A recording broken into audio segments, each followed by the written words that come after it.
Hi everyone, welcome back to my channel Exploring Economics with Gautam Nalang. I hope आप सब fine है, enjoy कर रहे हैं लाइफ को। हम सबको पता है यार, कोरोना वायरस हुआ जिसके चक्कर में स्कूल्स नहीं खुले, काफी प्रॉब्लम हो गई, ऑनलाइन क्लासेस ली गई हैं। इनफैक्ट हम ट्यूशन टीचर्स भी यूट्यूबर्स बन गए हैं, वीडियोस डाल रहे हैं, राइट। तो सीबीएसई ने क्या किया है, सीबीएसई ने सिलेबस रिड्यूस किया है हमारे हर सब्जेक्ट का, बट लेट्स सी कि इको के लिए किया है या नहीं किया। तो अब हम देखेंगे आज कैसे, because I brought you today that CBSE reduces its syllabus for class 12 boards for 2021 by 30%। 30%? Let's see, ठीक है, देखते हैं। इस वीडियो के एंड तक रुकेगा क्योंकि मैं एक एक topic wise, page number wise आपको बताऊंगा कि एनसीईआरटी पे कौन से पेज पे कौन सा टॉपिक जो है वो हमारा डिलीटेड है। ऑल्दो इतना ज्यादा नहीं है, it's not 30%, let's see again 30%। Alright, तो सीबीएसई ने हमारे को दो टाइप की पीडीएफ फाइल्स उसने अपलोड करी है अपनी वेबसाइट पे।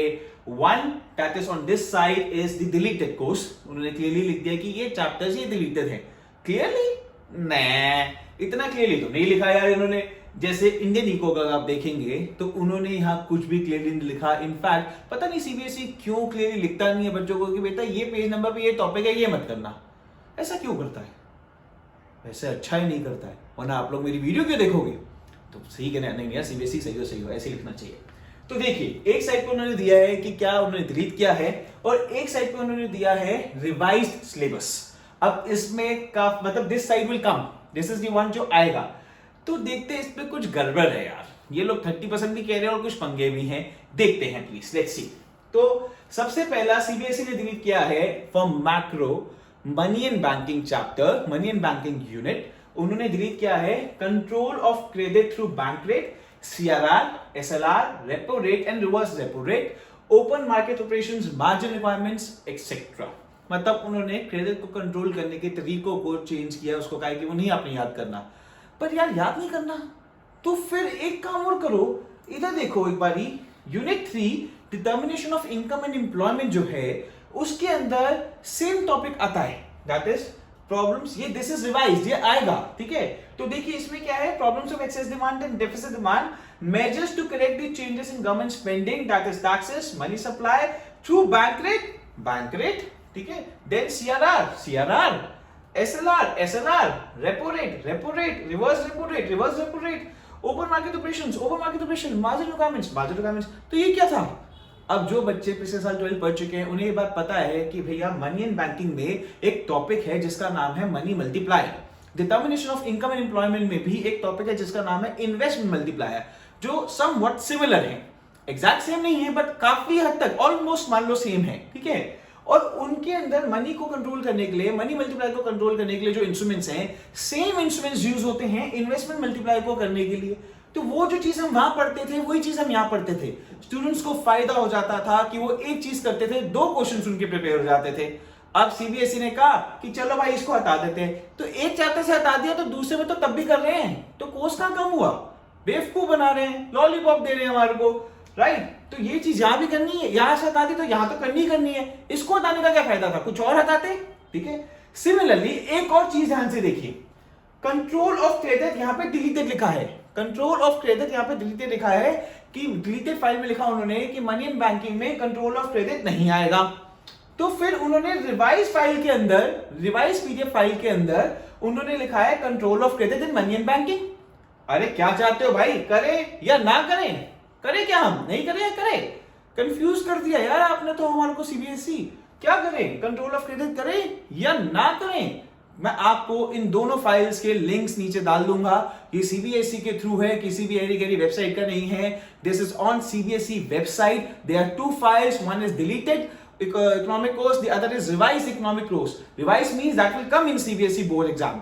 तो यहां लिख रहे कंट्रोल ऑफ क्रेडिट नहीं करना, और कंट्रोल ऑफ क्रेडिट इन सब चीजों से ही होता है।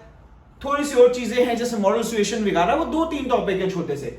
और यहाँ पे अगेन कंट्रोल ऑफ क्रेडिट करना है। जो चीज यहां से हटाई है वो determination of income and employment में है ही, तो फिर क्या हटाया? कुछ नहीं, हमारा पप्पू बना दिया उन्होंने, ठीक है। अब देखिए, तो ये तो एक स्टुपिडिटी हो गई, और दूसरा ये तो कोर्स क्या कम हुआ आप लोग देखो। उसको छोड़ के इन्होंने नेक्स्ट मैक्रो में क्या किया, बैलेंस ऑफ पेमेंट में से डेफिसिट का मीनिंग हटा दिया।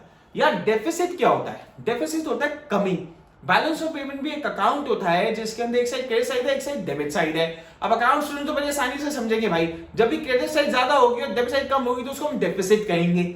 ये एक लाइन का हटा के क्या फायदा, इसका यूज क्या है, वो चैप्टर बैलेंस ऑफ पेमेंट वैसे ही इतना आसान चैप्टर है, बच्चे के अंदर रिपीटेड चीजें उसके अंदर बच्चा यूं चुटकियों से कर लेता है। हाँ, साइंस और आर्ट्स स्टूडेंट्स को हल्की सी दिक्कत होती है क्योंकि वो सोचते हैं अकाउंट है, क्योंकि डेबिट कहते बन जाता है, जबकि ऐसा कुछ नहीं है। साइंस आर्ट्स स्टूडेंट्स ऐसा कुछ मत सोचो, बिल्कुल भी ऐसा नहीं है। तो ये तो बहुत ही आसान चैप्टर था, इसमें से ये 1 मार्क का हटाने की भी फायदा क्या, ठीक है। सेकेंडली, उसका ही बैलेंस ऑफ पेमेंट यूनिट के अंदर ही सेकंड चैप्टर आता है, दैट इज फॉरेन एक्सचेंज। तो फॉरेन एक्सचेंज है determination of exchange rate in free market, ये भी इन्होंने बता दिया। यार आप सबने माइक्रो पढ़ी है, आप सबने मार्केट डिमांड और मार्केट सप्लाई, मार्केट इक्विलिब्रियम पढ़ा हुआ है, वही सेम तो फॉरेन एक्सचेंज के अंदर लगता है। डिफरेंस कहां है, तो फिर काय को इसको हटाया, अगेन बेफालतू में, इसका भी कुछ नहीं है। एक छोटा सा क्वेश्चन इस पे आता था, वो भी कभी 10 साल पहले एक बार आया था, तो इसको भी हटाने का फायदा क्या, तो हम वैसे ही नहीं करवाते थे। तो मैक्रो में से तो भैया कोई कोर्स नहीं हटाया, आपको बस लिख दिया और हमें लग रहा अरे वाह वाह हटा दिया, अरे बेवकूफ बना रहे हैं, हमारे को लॉलीपॉप दे रहे हैं, हमें बेवकूफ बना रहे हैं। अब बात करते हैं इंडियन इकोनॉमिक्स की। इंडियन इकोनॉमिक्स के इतने अच्छे तरीके से इन्होंने लिखा है कि आप लोगों को मेरी वीडियो देखनी पड़ेगी, वरना आप लोग तो कहोगे ये क्या है, unit 7 current challenges of facing Indian economy. हाँ okay, unit 7 current challenges facing economy, जरा देखना जरा उठा के एनसीईआरटी में यूनिट 7 है ये नहीं। देखिए यूनिट 7 बना कैसे, पहले ये समझिए। इन्होंने मैक्रो के यूनिट्स बनाए हैं 5, उसके बाद आगे इन्होंने इंडियन इको के यूनिट्स उसी से कंटिन्यू कर दिए हैं। जैसे पहले माइक्रो मैक्रो में करते थे कि माइक्रो में यूनिट 1 2 3 शुरू होते थे और मैक्रो में यूनिट 5 6 7 ऐसे शुरू होता था। इन्होंने अब मैक्रो में यूनिट शुरू कर दिए हैं और इंडियन इको को सेकंड बुक बना दिया है, तो यूनिट 7 वहां से आया, ठीक है। This is not chapter 7। उसके बाद ये इतने इंटेलिजेंट हैं कि इन्होंने growth of education sector in India लिख दिया, alternate farming of organic farming लिख दिया एंड इंफ्रास्ट्रक्चर एनर्जी लिख दिया। 3 अलग अलग चैप्टर्स हैं जिनमें ये टॉपिक है, जिन्होंने काट के यहाँ पे लिख दिए। अरे सीबीएसई वाले, आप एनसीईआरटी बुक कहते हो पढ़ने के लिए, तो कम से कम एनसीईआरटी के चैप्टर के नाम तो लिख देते या चैप्टर के टॉपिक तो लिख देते ताकि बच्चों को पता तो लग जाए।